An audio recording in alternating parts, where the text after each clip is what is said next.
बीरबल की खिचड़ी। अकबर ने कड़कड़ाती सर्दियों के मौसम में एक दिन यह ऐलान किया कि अगर कोई व्यक्ति पूरी रात भर पानी के अंदर छाती तक डूबकर खड़ा रह पाएगा तो उसे 1000 मोहरों का इनाम दिया जाएगा। इस चुनौती को पार करना काफी कठिन था, पर फिर भी एक गरीब ब्राह्मण अपनी बेटी के विवाह के लिए धन जोड़ने के खातिर तैयार हो गया।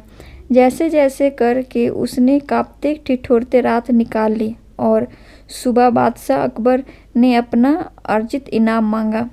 अकबर ने पूछा कि तुम इतनी सर्द रात में पानी के अंदर कैसे गए? ब्राह्मण ने कहा कि मैं दूर आप के किले के झरोखे पर जल रखे दिए का चिंतन कर के खड़ा रहा और यह सोचता रहा कि वह दिया मेरे पास ही है।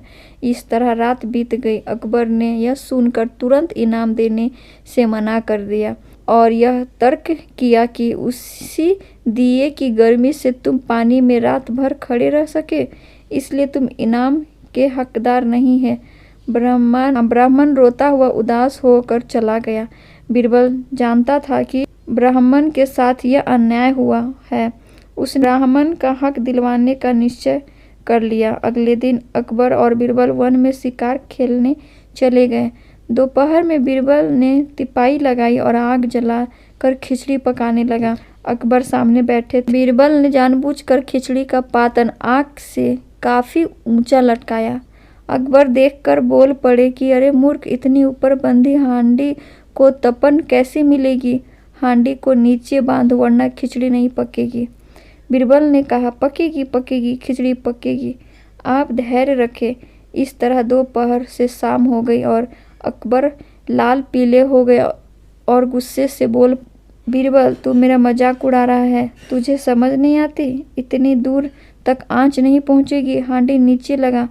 तब बीरबल ने कहा कि अगर इतनी सी दूर से अग्नि खिचड़ी नहीं पक सकती तो उस ब्राह्मण को आपके किले के झटके पर जल रहे दिए से ऊर्जा कैसे प्राप्त हुई होगी? यह सुनकर अकबर फौरन अपनी गलती समझ जाते हैं और अगले दिन ही गरीब ब्राह्मण को बुला कर उसे 1000 मोहरें दे देते हैं और भरे दरबार में गलती बताने के बीरबल को इस तरीके की प्रशंसा करते हैं।